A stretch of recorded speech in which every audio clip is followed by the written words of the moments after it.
right, welcome, ladies and gentlemen, boys and girls, to Honcast.com.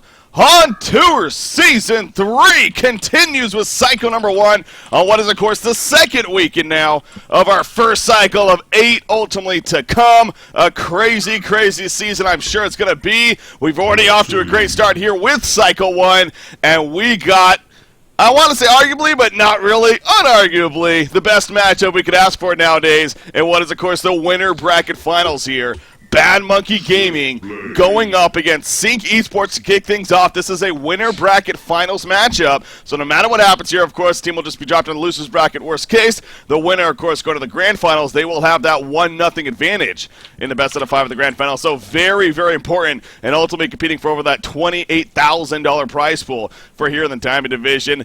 Thanks, big part to you, of course, to the community through the Eurus Core Initiative. Anyways, with all that said, I am excited. I'm sure you guys are excited. And I'm sure my co-caster today is excited. It's actually going to be joined by Znui here as my co-caster. Znui, how's it going? Hi. I'm super thrilled to be here and to be able to watch this series. Yeah. This is obviously, like I was saying, I mean, you can't really debate this, I think. I mean, this is the best series nowadays with BMG versus Sync Esports. Not only the top 2 teams, but very entertaining teams going at it. It seems like BMG has the advantage as of late. They won both the cards of Caldivars. But, you know, this is a slightly different BMG team, including today. They are playing with Krepson in place of Xibe. We did see him play last week in place of Jonathan Fan, but, of course, Jonathan back. Well, excuse me, Jonathan back, but again, Xibe not able to make it today, so Krepson in play. So it's not their A-plus roster by any means, but still a very, very strong one. You still think BMG has a good shot here, Snooey? Yeah, I definitely do. I mean, it didn't stop them to take out both Rexars and Tree last weekend, so I'm sure they will be fine. Yeah, obviously looking at the brackets right here real quickly, I'll pull them out for you guys visually as well so you can see, again, BMG, as you mentioned, they took out Rexstars, they took out Willowkeeper. Now, it did take 3 games. That's very important to note right there. It was a 3-game series. Willowkeeper played very well themselves, but ultimately BMG was able to handle business. Sync Esports, on the other hand, they had to take out Shrek is Love and then Reason Gaming. Again, Reason Gaming, they won that series 2-0, but especially that first game, it went something like 70 minutes just about, and Reason Gaming was on the verge of even taking it themselves. So, but they are here once again. And again, we got that expected matchup, obviously, here in the winner bracket finals. But anyways, enough of that rambling on. Let's take a look. How are things going? Again, Quincy obviously joining us once again. Plenty of stats to give out here. First pick, Rhapsody, though. Well, let's look over the bands real quickly. Cthulhu Font, Parasite, Kraken, Bubbles coming out here with the bands. You got Rhapsody into Swiftblade, Magnus into Ophelia, Tempest coming out. We'll see what the final pick is. But it seems like Tempest with BMG and Sync especially, they're going back to loving this hero once again. Yeah, I mean, it has been coming back to the scene a bit, but in this particular matchup versus a Swiftblade and Ophelia, I gotta question it a bit. Why is that? I mean, not only can the Ophelia get Skeleton Kings that interrupts the ultimate through the BKB, but Swiftblade also got a superior stun in his first jump in the Swift Slashes. So, yeah. Maybe they are just going to take advantage of his early game presence instead with that push. But, yeah, very questionable indeed. I would have loved to see something different. Yeah. How about that? Does that sound a little bit better? Yeah, a little bit better. You still sound a bit further away than you did earlier when we had our little sound check, so that this wouldn't happen. But it didn't change anything. I'm turning the mic up a little bit to hopefully help with that. But, I mean, so you can hear me just fine anyways? Yeah, it's a little bit of background noise as well. I don't know if it's only on my part, but I don't think so. Okay, okay.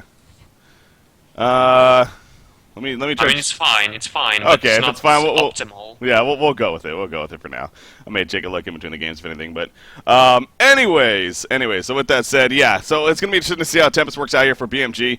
But as you mentioned, you know, not a huge fan of it maybe against what Sync is going up here, but obviously play comes down to a big part of that. Now, the Swiftblade, also one of these heroes that has been a a big part, really, in terms of these two teams going at it. As far as success goes, again, the Carnage Kaldivar event, he was the go-to hero for that second grand final matchup where they played against one another. So not surprised to see that there. But it is also kind of interesting seeing a jungle versus jungle game going to be happening here ultimately. Again, we don't get that too many times nowadays as far as that jungle versus jungle, Ophelia versus Tempest.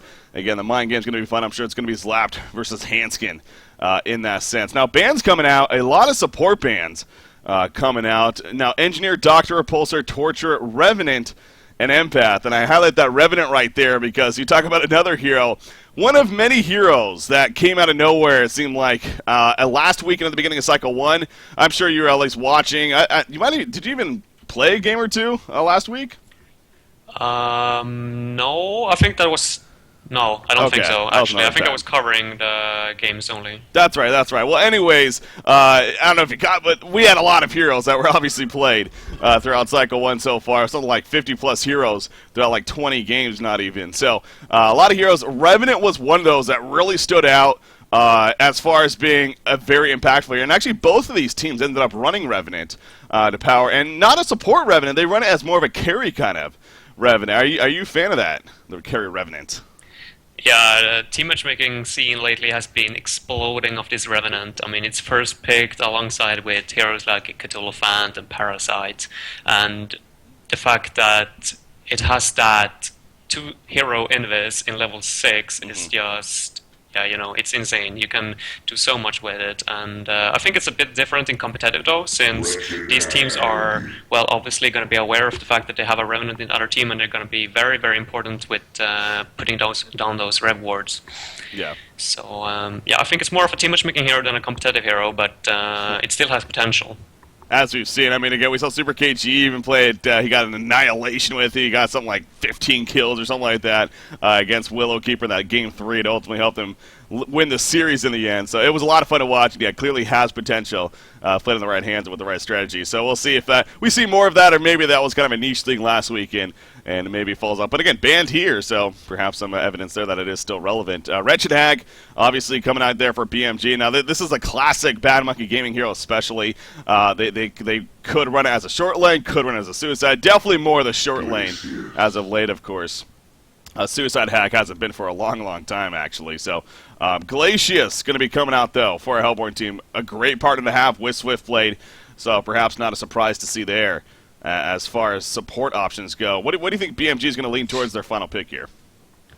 Well, it's definitely going to be a carry hero of some kind. 1 versus 1 in the safe lane, I would assume, unless they choose to go with Wretched Hag in the safe lane. Yeah. The Glacius and the Ophelia combination versus the Squishy Hag in the Suicide lane, I'm not too confident in that matchup, so I wouldn't mind seeing the Wretched Hag actually being played in the safe lane, and they go for a little bit more of a tanky Suicide hero here. Mm-hmm. Like Lodestone, for example, to set up with those big ultimates that they have. Yeah.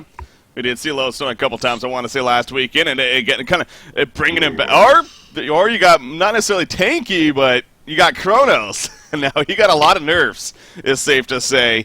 So that kind of dropped him off pretty rapid. But they're going to go with the Kronos again. I mean, the AoE synergy is definitely there for this Legion team. You're a fan of that, though. Yeah, I still feel like Kronos is, well, strong hero in general. They are against a very, should I say, early offensive team. Mm-hmm. So picking a hero that scales very well in the late game with that refresher, for example, could still be risky. And I really feel like BMG will usually are the ones that put a lot of pressure on their opponents. They need to watch out in the early minutes of these games, because otherwise they're going to get punished hard by Sync Esports. How about that? They final pick Vindicator. And you know what? I'm glad Quincy brings up that stat right there. I mean, he does with every hero, of course, but that one really stands out to me because I was going to bring it up, and now I got stats to back it up. His success as far as wins go wasn't the best in Carnage and Kaldivar. We did see him several times, including between these two teams. I believe that actually went back even into the first cycle of the Carnage and Kaldivar. But through 5 games that he was playing, he only won 1 of those 5 games, as you saw. Now, as far as farm goes and everything, sure, he had a huge impact. I mean, he is an annoying hero. He's great impact with his ultimate and everything else. I mean, you could argue that, you know, it wasn't his fault in the end, sure. But I mean, the stats don't lie as far as success goes, especially between teams. He didn't have the greatest. That also means it's going to be a suicide Swiftblade on top of that. There's also mind games even coming out from Sync. What do you think about that Vindicator final? Oh, very, very tricky one. I mean, it can go either way. I mean, it could be a huge success, but it also has, well, it could tend to backfire onto them. Yeah. They have a lot of lockdown already with the Glaciers, the Pebbles, and, well, I guess Ophelia might have some lockdown as well, because Slept is, well, incredible with that micro. But I guess it's like a combined counter versus like all that team fight that BMG is gonna pull out. But I just feel like when it comes to it, I feel like BMG are gonna be too fast, and Vindicator is not gonna have a chance to actually get that ultimate off in time.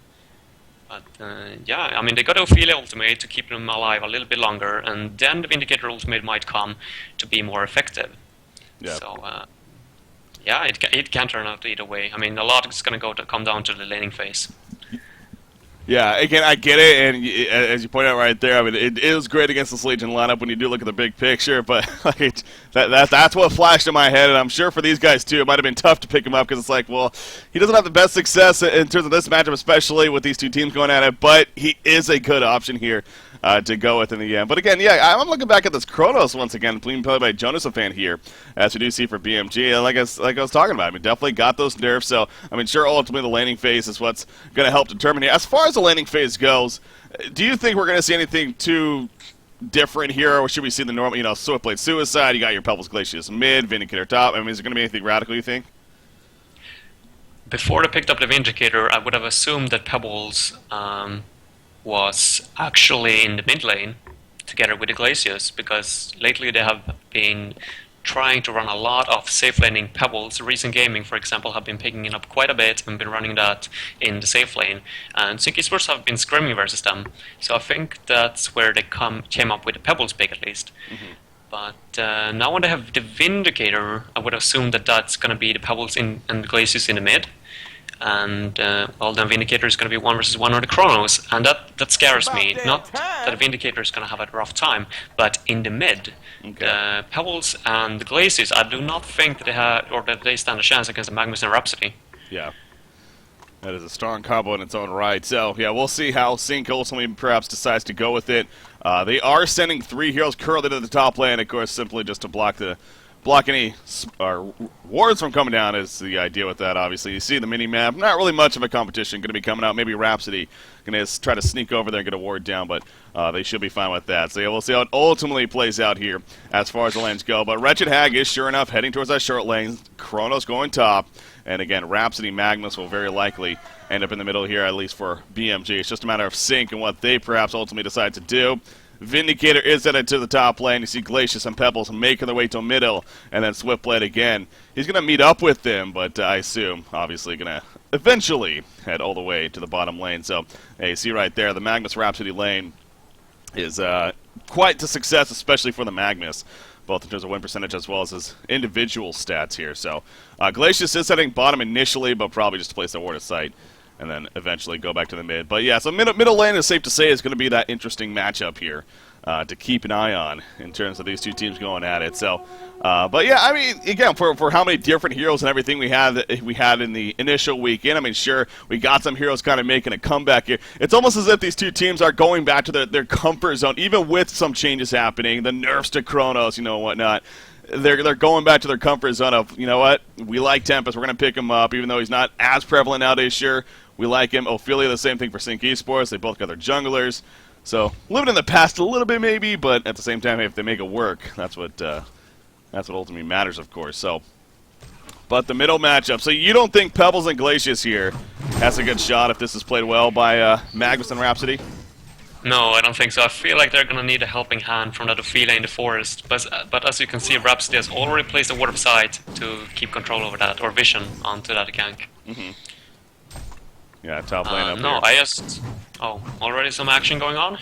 No, I was just talking about the ward that you pointed out. Oh, actually, middle lane? I mean, there's a lot of harassment. Yeah, I was though, talking about the middle lane, actually. Yeah. It's a tricky one. I mean, it's on their side, but it still has plenty of vision. But I'm not sure if it covers the entire path leading down to the midway lane, so I feel like a creep could still sneak out. Or sneak in between there. Well, But yeah, no, I don't think so. If Magnus, for example, I mean, it's going to be a little bit of a dead zone because I don't think that neither team has the damage to kill the other one. But for example, if Pebbles were to go on the Magnus, Dance Floor is going to go down and it's going to heal more than they can damage. So yeah. as for now, I feel like it's going to be quite steady until one of the teams make some kind of commitment to a kill. Well, yeah, like you're talking about possibly. I mean, even though that war decide is placed, I'm sure Zlap may attempt to go for a gank, but very likely will be spotted. Yeah, even if he does. I mean, right now it's that Vulture Lord. Not the best minions to choose from as far as the other camp goes. You see her heading towards the middle lane. She does have a Rev Ward on her. I wonder if they actually spotted this Ward site somehow. Look at this. They actually are putting the Rev Ward down over here. There you go. Wow. Perfect. Yeah, they must have saw her placing something over there. Or they just simply had the mindset. I don't know if that was research or what. But yeah, I have no idea because I mean, Slept and Rhapsody were kind of in a like watching each other. I could tell, but yeah, I don't think they had any vision on that when he placing that ward. I mean, Steelkid made sure that there were no one watching him, and still, I mean, I guess it's just good sense, or maybe they've been watching replays or something, and they know that they like that kind of ward. Yeah, I think that has a bit to do with research right there. Now, you saw Magnus, as Rhapsody was going for the bottom rune. Magnus actually got jumped on right there. That was a good decision by Sync. They almost got the Bloodlust go. I'm pretty sure one auto attack away. But Super KG, I mean, he was patient at the same time. He didn't use his stun mana. He knew that he did the math. He was ultimately going to survive.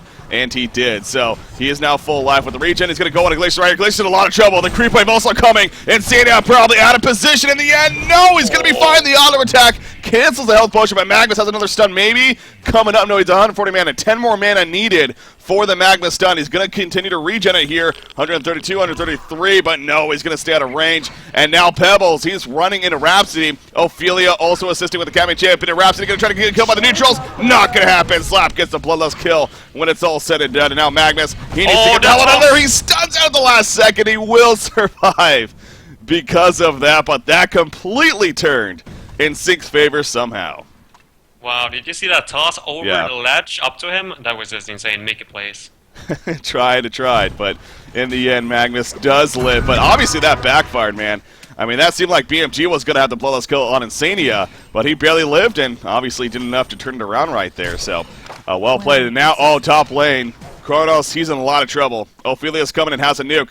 Is that going to be enough for the kill? Use the mana battery. No, it's not. The auto attack! That will do it. And Zlap's Ophelia is of huge impact so far. Yeah, and take a look at the bot lane as well. I mean, for some reason, Swiftblade is dominating this lane down here. Wow. Wow. 300 GPM versus a 200 GPM Bridget Hag. And he seems to be spinning a lot to push the lane into the tower, making it much difficult for the Hag to actually last it. Yeah, I mean, what do you make of that? Is that just simply perhaps Keizu just has some experience playing this, and he's just a great suicide player, and Krebs, and, perhaps not as, he might not be as fresh. Again, he is playing in places Exhibit here, as far as a carry. Or it's just the matchup? I mean, is Swiftblade good against Hacker, you think? I don't necessarily think that Swiftblade should win this matchup. I think it should be pretty even. I mean, it's tough because the Virtual Hag can't necessarily get any levels in the Haunt. But, okay, actually Krebsen went 2 levels in the Haunt and he's only level 2 now in Sonoscream, so I would have preferred if he went the other way and just focused on Sonoscream instead, because of that spin taking away the Haunt anyway. So that might be a little bit of part of the problem, and here comes Swiftblade and he's gonna maybe even get a courier. Oh my gosh. On top of a Tempest kill. Yep, finds Tempest, Swift Slashes comes out on top of the spin. As you said, the courier was also there. How about that? Even still a ground courier for BMG. 5 minutes into the game. I want to say that's almost unacceptable. I mean, to have 5 minutes into the game to be still using a ground courier, especially in a matchup like this, is that shocking to you as it is to me? Yeah, it is. It shouldn't happen. Not 5 minutes into the game, and especially not when there are 2 people in the mid. I feel like Rhapsody should be able to get some of those last hits, or at least, just the starting goal to tick up. But well, he got first blooded, but if he can't get it, I feel like someone else should almost. The Tempest, for example. Well, in the end, I mean, Tempest, did they upgrade it now? No, it's still actually a ground courier. Yeah, you could argue definitely Rhapsody or the Tempest. I mean, just, they need that. I mean, do they even have a bottle on Magnus yet? He doesn't have a bottle currently on him. He spent his gold, though. So, okay, it looks like... It's coming in the working courier. But it's coming in the ground courier, exactly. That right there is a perfect example of That's got to be pretty unfortunate. I mean, nearly 6 minutes into the game, he's finally getting his bottle. There we go. There's the upgrade on the courier, and it will now fly out to him. But, I mean, this lead for Sync Esports pretty ridiculous so far. Middle lane, Pebbles doing some good damage to Magnus right there, but, of course, he's going to use the bottle regen. And will be fine in the end. Kronos level 6. He's coming to the middle lane. He's going to be trying to... Oh, big stunner from Magnus. Here comes Kronos. Kronos Spear going to be coming out there. Definitely got the kill on Glacius. Will they be able to kill Pebbles as well? Tempest, he gets the range. No, he couldn't stun, actually. Hansko was just out of range to throw out his Glacial Blast, and as a result, Pebbles gets away. Rhapsody now. Skeleton King Neck comes out. She might be baiting a little bit right here, though. Magnus, he's thinking about stunning, but Pebbles just close enough to the tower that they do not want to commit onto him. So, a little bit of a misplace, perhaps, but I mean, in the end, they did get the kill on Glacius, and it can compete for farm once again for the meantime. But, I mean, this lead, the top 4 farmers in the game all belong to Sync Esports, and it's by quite a bit early on. I mean, this is looking very good for Sync. What do you think BMG needs to do here to kind of calm things down? Well, oh wait, actually some initiation here on the Magnus. Are they going to get the freeze off? Oh, well played by Insania. Yeah. It can be tricky to get a freeze off in the middle of a toss. True. Especially when there are creeps around, so well played on his part. Very Regarding your question, like, BMG did a great attempt to even out the odds by that 4-man gank in the middle. Unfortunately, they only got the support hero and they committed 4 heroes' time, so definitely not worth it in the end. But what they need to do, I just feel like they need to sit back. I mean, that's the only thing they can do, and try to get their core items up, for example, onto, well, the Magnus. I don't think they're going to be able to do anything.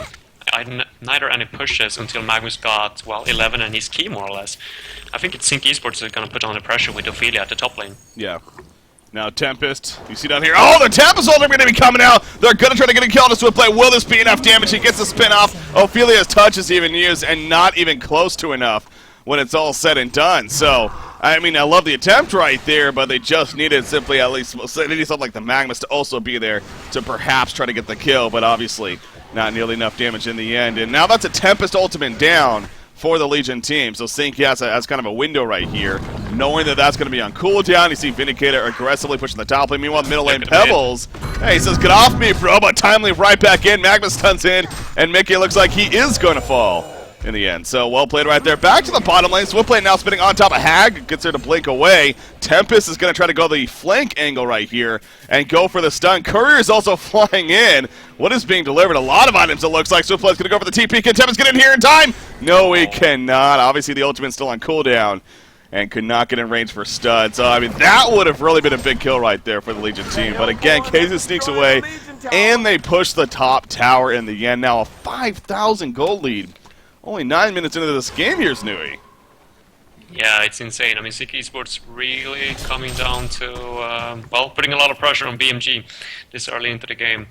And BMG, they are going to attempt to push at the bot tower, but I feel like this is the wrong decision, because I feel like Sync Esports can so easily defend this that they're just wasting their time. They need to get levels when they're so far ahead. Yeah. As you can see, Swiftblade, I mean, he's cleaning this up 1 versus 3. Yeah. And yeah, they are going to retreat for now. But Yeah, no, they need to sit in the mid lane, I think, and try to shut down the Pebbles, because if he gets a pull key, then they're going to be in real trouble. So I feel like that's the only thing that they can do. So try to shut down the Pebbles and, you know, eventually get that porta key of Magnus and kind of take off from there, at least try your best to. But yeah, it's a lot easier said than done, and they are no doubt in a spot of... They're being dominated right now, to be frank. 5,500 gold lead, 2,600 experience lead for only being 10 minutes into the game. That's pretty ridiculous. Magnus, in the meantime, there comes the stun. In comes the Vindicator brain drain. Out comes the ultimate, just to make sure he doesn't stun away. And down goes the Magnus. So, I mean, they just, pretty good execution right there, obviously. They staggered the stuns perfectly on top of the silence at the end. And the Super KG had 0 chance to ultimately stun away in the end. So... it just continues now for Sync, and we are starting to get to that point, too, of BMG. I mean, knowing against the team that they're going up against here and everything, and how well it's going for them, you got to wonder what the mindset is right now. It's like, how much, I mean, I'm sure they're eyeing that timer and be like, well, do we want to give up, you know, play it out for now, sure, but this is just ugly. I mean, nothing is going positive at all. I mean, Magnus is nowhere close to a portal key, crept in on that short lane Hag. His farm has not been the best at all, 235 gold per minute. It is just not coming out here for Yeah, BMG. Magnus doesn't even have the marchers yet, so nowhere near a portal key. Wow, yeah. He skips the boots here. Actually, even picking up a freaking bolstering armband beforehand. Just wants to tank up, man. I mean, I will say this. I guess the only thing is that wombo combo. They do got that great AoE synergy if they happen to stagger them perfectly and, you know, get the big initiation without Vindicator silence and Ophelia's touch coming out and everything, then perhaps, but that's it's pretty tough, obviously. Yeah, top lane is some initiation on the Chronos, but oh, he's actually going to use the Chronofield to get out of there. I think it would have been fine anyway. But yeah, mid lane initiation onto Magnus. Yeah, we do see Magnus. Not much more he's going to be able to do right there. He already stunned. He goes down. Regidak jumps in, though. Going to go for the counter kill on Pebbles. No Corner Spear, of course. Going to be coming out. Swift slashes in the background. Down goes Rhapsody. Kronos can't even take out Pebbles. Pebbles will have a hat trick for Keizu. And yeah, if I'm BMG right now, in fact, Crescent is also going to fall. If I had the option to concede, probably would. I'm sure they would too. I mean, 12 minutes into this game, this is a very likely going to be a Game 1 victory for Sync Esports. They just turned it on from the beginning. I mean, the beginning was close because, honestly, BMG was very close to getting the Bloodlust themselves on Iglesias. And, you know, who knows what would have happened after that because, obviously, it kind of snowballed from there for Sync. But it didn't happen. That's what matters. And now Sync has this huge lead that they're working with as a result. So, where do you think BMG went wrong in the end here in this game? I think they underestimated Sync Esports a bit with their drafting very, very greedy. I mean, they literally have 4 heroes that requires a lot of farm. They got a Tempest in the Forest, which can literally do nothing compared to the Ophelia. And Ophelia was already picked up when they went for the Tempest. Then you got the Wretched Hag on the safe lane, which was easily countered by the Swift Blade. And yeah, the Chronos, very, very greedy pick as well. I mean, he's not gonna do too much for his team until he gets that Resto Stone. So I just feel like the draft is the main thing here. I mean, even though Sync Esports coordinated himself beautifully and have been playing this game like close to perfection, I still feel like it comes down to the draft quite a bit. Yeah, you see top lane. I mean, they do get a kill on a Vindicator, but in response, Seoke goes down on Rhapsody, so definitely the favor for BMG, but it's not going to be the favor for long. Krebs is going to be locked down by Slap right here. He will fall. Kronos cannot do much. He has his Chronosphere coming up in 3 seconds. They may look for a turn here, if anything. Look at that poor man's portal kid of Glaciers. All right, and no, but it cancels the Tempest ultimate. Oh, the communication not there. I mean, it probably wouldn't have mattered anyways, but still, pretty fun to see. Magnus stuns it with the eruption. I mean, again, if that all came together right there, that could have been something for BMG, but it wasn't even close in the end. So we have a minute left here, basically, just over a minute before game number 1's going to no doubt go to Sync Esports here in this best of 3. And, you know, I'll say this much about what's happening here. And there was a part of me that was a little bit worried that this could happen for 2 reasons. One is because, you know, to be frank, Krebs is a great player. He has history in the Haunt scene, but Xibe is their starter, their star carry player at this time. No doubt they're missing him, and that hurts. 2, though, Sync Esports has been playing as a team. They've been scrimming a lot. All 3 out of their 5 players, if not even more, like they all stream constantly. Just before this matchup, they played a couple of Mid-Wars games all together. And whereas BMG, I saw Super KG, I think, in a Mid-Wars game. The rest were kind of just hanging out in the lobby, doing whatever. Clearly, Sync is here to play and here to win. BMG, on the other hand, I honestly got a question if their mind is in this right now. For whatever reason, it just doesn't seem like it is here in this first game. I think you're correct.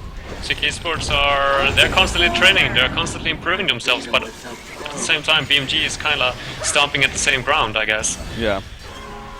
And like you said, Sib is not with them, but I still don't think that would have mattered. Still Yeah. Krebsen is, you know, filling up their spot pretty, like, maybe not as the main roster, but I mean, he's not too far behind Sib. Yeah, no, but that's the thing. Though. I don't want to give an excuse to BMG as far as like, oh well, that's why they lost. Xibe wasn't here, so Sync doesn't really deserve the victory by any means. I mean, of course they they played a hell of a game right there, and as you just pointed out, even if Xibe was there, I still think that the same result could have very likely happened. So, no doubt, a very, very well fought game by Sync Esports. BMG, on the other hand, I am very curious to see how they respond in game number 2 because. Again, we're talking about one of the most one-sided victories we've seen in this matchup, especially, let alone when top 2